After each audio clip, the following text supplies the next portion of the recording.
Good morning সকলকে। আমি একটা নতুন ভিডিওতে সকালবেলা কিন্তু এখানে চলে এসেছি রান্নাঘরে ব্রেকফাস্ট বানাতে। আর ব্রেকফাস্টটা আজকে হচ্ছে মেথি শাকের পরোটা। তাই মেথি শাকের পরোটা কিন্তু আমার ভীষণ পছন্দের, আর এটা হেলদিও, তাই এটা সকালবেলা বানিয়ে নিচ্ছি ব্রেকফাস্টে। ওয়াটারমেলনের এখানে জুস বানিয়ে নিয়েছি, প্লেন ওয়াটারমেলন, আর এর মধ্যে একটু বিট লবণ দিয়ে দেবো জাস্ট, মানে তরমুজটাকে খালি ব্লেন্ড করে নিয়েছি। এবার এটাকে ছেঁকে নিয়ে একটু বিট লবণ দিয়ে দেবো আর একটু লেবুর রস দিয়েছিলাম, বাস। এটা আবার তিথিকে দেবো, কারণ যেহেতু এটার মধ্যে বিচি থাকে ও খেতে চায় না, তো এভাবে আমি ওকে দিই।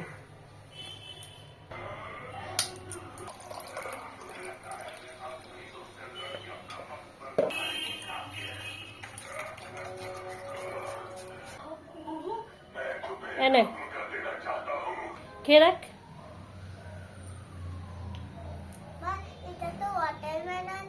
কেমন হয়েছে জুসটা?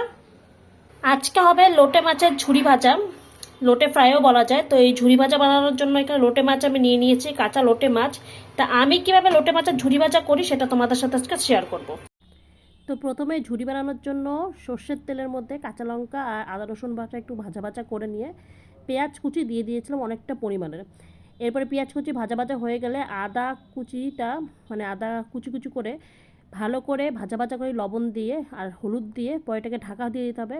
তেল এই যে এইভাবে ছেড়ে দিলে পরে আবার একটু নাড়াচাড়া করে নিতে হবে। তারপরে যে এইভাবে মাছগুলো কিন্তু বসিয়ে দিতে হবে। আমি শুধু মাছের মাথাগুলোকে কাটিয়ে নিয়ে এসেছিলাম আর লেজগুলোকে দিয়ে ঢেকে নিয়ে এভাবে যখন সেদ্ধ হয়ে যাবে না, তখন আপোষে এটা ছেড়ে যাবে আস্তে আস্তে। এইভাবে কাটাগুলো চামচ দিয়ে এমনি এমনি ওঠানো যাবে, আঁচটা কম করে আর কি।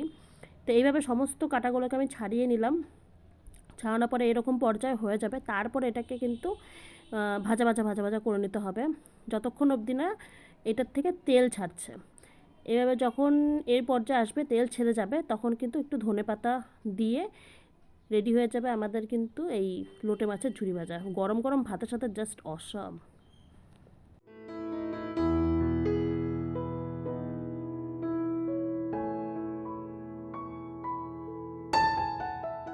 এই হচ্ছে দুপুরের লাঞ্চ আজকে। ভাত, এখানে রয়েছে ধনেপাতা বাটা, আর এখানে লোটে মাছের ঝুরি ভাজা। নাচ ক্লাসে পৌঁছেও গেছি আমরা, একদম সামনে চলে আসছি।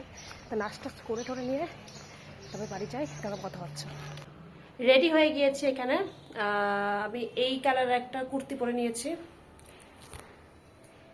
এই হচ্ছে কালার কুর্তির, ব্লু কালারের। তো এখন বেরোবো। আমার এই যে অ্যালোভেরা গাছটা আছে, এই গাছটার এমন অবস্থা হয়েছে, একটা টপের মধ্যে এতগুলো গাছ হয়ে গেছে। এবার এটার জন্য একটা নতুন টপ নিয়ে আসতে হবে, মানে এটাকে রিপোর্ট করতে হবে। তো ভাবছি সেটাও নিয়ে আসবো। এখান থেকে কিন্তু নতুন নতুন প্লান্ট কিন্তু বেরোচ্ছে। তো এটাকে যদি এখন না সেপারেট করি, এর একটাও বাঁচবে না। বলে তো দিলাম যাচ্ছি, কিন্তু যাচ্ছি কোথায়? গিয়েছিলাম শিলিগুড়ি সিটি সেন্টারে। সেখানে সচরাচর আমাদের যাওয়া হয় না, কারণ আমার বাড়ির থেকে অনেকটাই দূরে। মেয়ের যেহেতু পরীক্ষা শেষ হয়ে গিয়েছিল, তাই ওখানে একবার ঢু মেরে আসলাম। আর ওখানে যাওয়া মানে বিভিন্ন দোকান ভিজিট করা। ঘুরতে ঘুরতে আমার একটা ড্রেস খুব পছন্দ হয়েছিল, এই ড্রেসটা আমি দেখছিলাম। তিথি এখানে ব্যাগ দেখছিল, জামা দেখছিল, সবই চাই। তাই তিথি এখান থেকে বেরোনোর পরে আমরা দেখলাম একজন ফিশ স্পা করাচ্ছে, মুখেও আসে না কথাটা। তা আমি নীলকে বলছিলাম যে যখন পয়সা করি হয়ে যাবে, তখন এখানে মাস্ট বসে নিয়ে একবার এই ফিশ স্পা করাবো। 80 টাকা বিল হয়েছে, 100 টাকা দিয়েছি, 17 টাকা ফেরত দিয়েছি। তাদের কাছে খুচরো নেই, পরে আবার দিল 20 টাকা। সারাদিন ঘোরাঘুরির পরে দেখো আমরা কত কিছু শপিং করেছি। অল্প বিস্কিটটা খেয়ে দেখ। সাদা ফুলের গাছ দেখছি আমরা।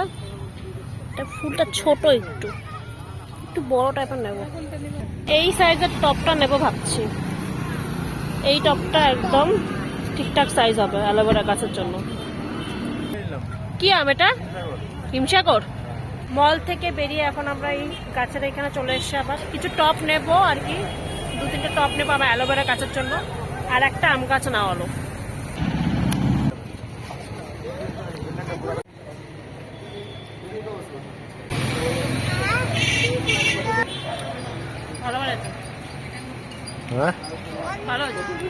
আসার সময় পাপার কাছে জিদ করে আইসক্রিম খাবে বলে আইসক্রিম নিয়ে আসছে। পরীক্ষাও শেষ হয়ে গিয়েছে, এদিকে আইসক্রিম খাওয়া তাল পড়ে গিয়েছে ওর। তাই নাকি? আসার সময় যে কাবাবটা খেলাম, আজকের কাবাবটা মোটামুটি ছিল, আমার কাছে তো ভালো লাগছে, নীলের কাছে মোটামুটি লেগেছে, কারণ আরেকটু মনে হয় সিদ্ধ হতো, আর ঠান্ডাও হয়ে গিয়েছিল।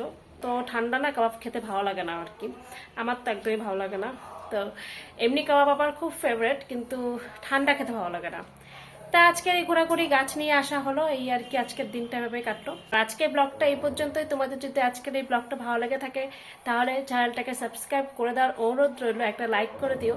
দেখা হচ্ছে পরের ব্লগে, ততক্ষণের জন্য সবাই সুস্থ থাকো, ভালো থাকো, বাই বাই।